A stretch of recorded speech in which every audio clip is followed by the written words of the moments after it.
আমাদের এই আবাসিক গ্যাস সংযোগ, এই গ্যাস আজকে যে দেখেন 12 তলা 14 তলা, এখানে অনেক ঠিকাদার ভাই আছেন। বাড়ি বাড়ি যে 1910 সাল থেকে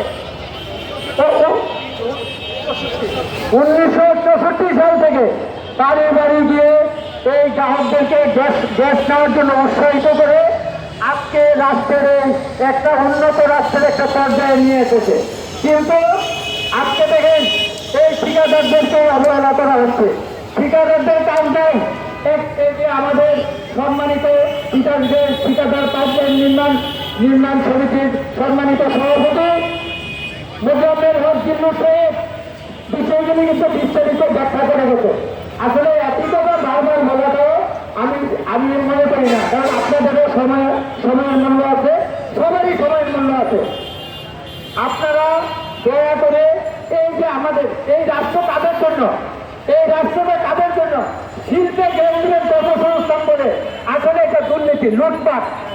এই বোতল 400 টাকার বোতল 1400 টাকা, 1800 টাকা, 1700 টাকা বন্ধ হয়ে যায়। কিন্তু কেন? এই গ্যাসের কস্টিং প্রাইস কিন্তু 400 টাকা। আমাদের জ্বালানি উপদেষ্টা কিছুদিন আগে একটা কথা বলছে, এটা কিন্তু খুবই আপত্তিজনক। কারণ উনি কোনো জনগণের ভোটে নির্বাচিত প্রতিনিধি না, জনগণের ভোটে নির্বাচিত উপদেষ্টা না। ওনাকে একটা বিশেষ পরিস্থিতিতে ওনাকে উপদেষ্টার দায়িত্ব দেওয়া হয়েছে। আগের উপদেষ্টা বলতেন, আগের জ্বালানি প্রতিমন্ত্রী বলতেন যে স্বাভাবিক হলে আমরা আবাসিকের বিষয়টা বিবেচনা করবো। উনি কি বললেন দেখেন, উনি আরো বড় সংগঠন হয়ে গেছেন, বড় সার্ভিস হয়ে গেছেন। উনি বলতেছেন কিয়ামত পর্যন্ত তাদের গ্যাস সংযোগ দেওয়া হবে না। এই কথা কি উনি বলতে পারেন? এই রাষ্ট্র কার জন্য? সরকারের জন্য। এই জনগণের পরিবেশ আস্তে ঘরে ঘরে আপনি একটা বুম ঢুকা দিচ্ছেন। এই বোমের কারণে অনেক জায়গায় আপনারা হয়তো সব কিছু নিয়োগও পান না। সারা দেশে অনেক জায়গায় এই এলপি গ্যাস বোতল ব্রাস্ট হয়ে হাজার হাজার মানুষ মৃত্যুবরণ করছে। আর এই যে 2,15,000 গ্রাহক, 2,15,000 গ্রাহক যারা বিগত 15 সাল 10 বছর যাব ব্যাংকে টাকা পয়সা জমা দিয়ে আজকে আবাসিক সংযোগগুলি পাচ্ছে না।